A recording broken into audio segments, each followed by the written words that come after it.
On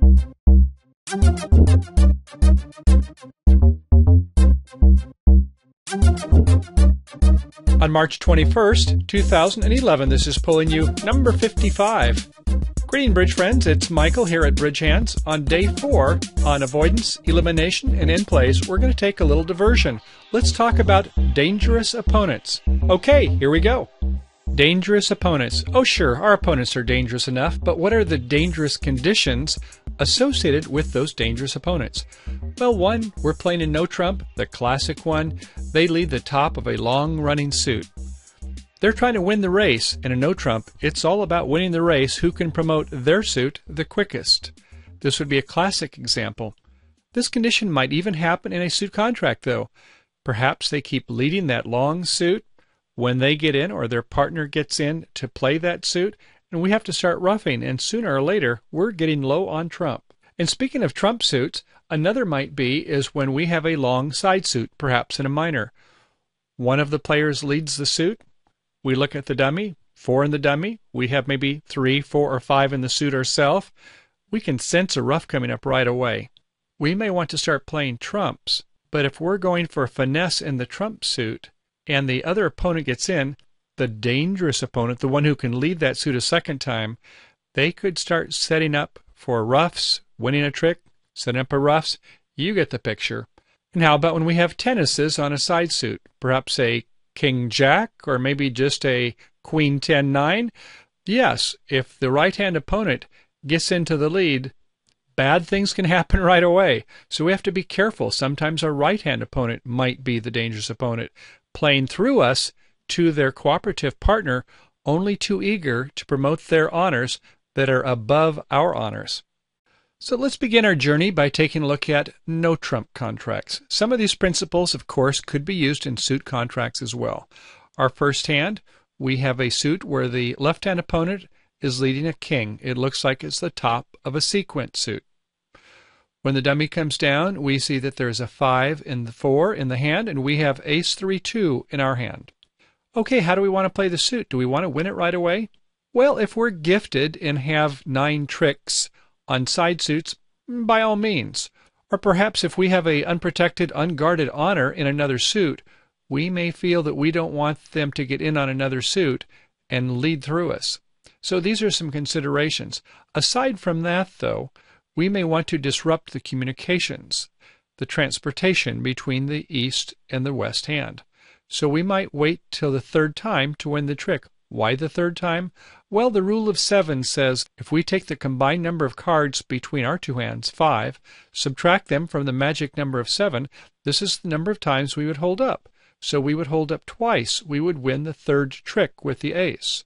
So this would be where we would win the ace on the third trick. At this point in time, when the suit is played, then what happens?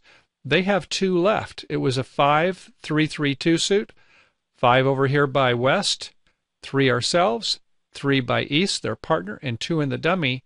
At this point, if the west gets in, they're going to win 2 extra tricks in no trump. So in this case, west is the obvious dangerous opponent. Okay, in our next hand, we're in 3 no trump. Our left-hand opponent has made a weak 2 opening, showing a 6-card suit. In this case, they have ace, queen, 10, 6 times in spades. But they lead another suit. They don't like leading away from these tenaces. So we're in. We have maybe 25, 26, 27 points. Maybe we've got 16 points in hand, and our partner's got 10 in dummy. Who's the dangerous opponent this time? Correct. This time east is the dangerous opponent, because if east gets in, they're going to play through our unguarded or unprotected honor, this king third, and before you know it, they've won the 1 trick, and they're looking at another 6 more. We are not going to make 9 tricks. So when we're thinking about finesses, we want to play through the player that is dangerous. East being dangerous, we would play low in another suit, up to our suit where we can have some finesses. And if west should win on that side suit, they still cannot come back in this threatening suit, can they? So we normally play through the dangerous opponent. Okay. In this next hand, we have 2 little in the dummy opposite king third in our hand. It's pretty clear that east is the dangerous opponent if they play through us, at least so far. But as the plot develops, They lead a 9 to a little in dummy, a 10 is covered, third hand high. We have to win with our king, or they're going to go ahead and clear the suit. At this point, no matter who gets into the lead, they'll set up 4 tricks for West, won't they?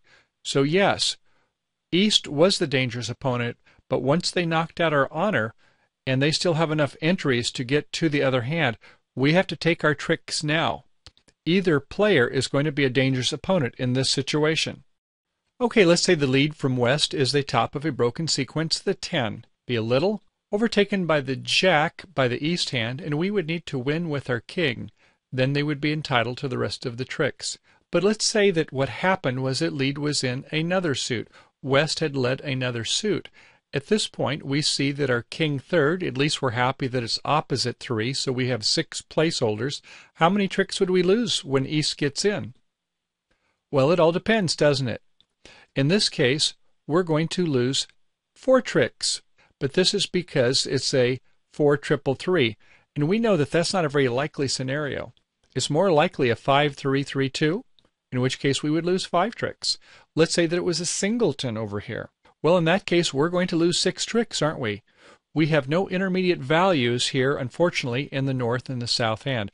It's all or none. So when West leads, we're going to have to take with our king.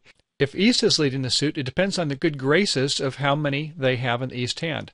The more that they have over us in the West hand, the more possible tricks in the West hand, the more dangerous the East hand becomes.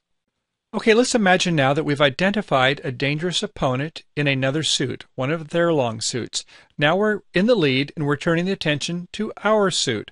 In this case, we have Ace-Jack-9 little, opposite King-10-8 little. We can finesse the queen either way. In this case, let's imagine that we've identified East as the dangerous opponent. How would we want to play this suit? Okay, good. We'd want to go ahead and play the ace first of all, and then we're going to run the jack and see if it holds. If it loses, if the queen is over in the West hand, fine.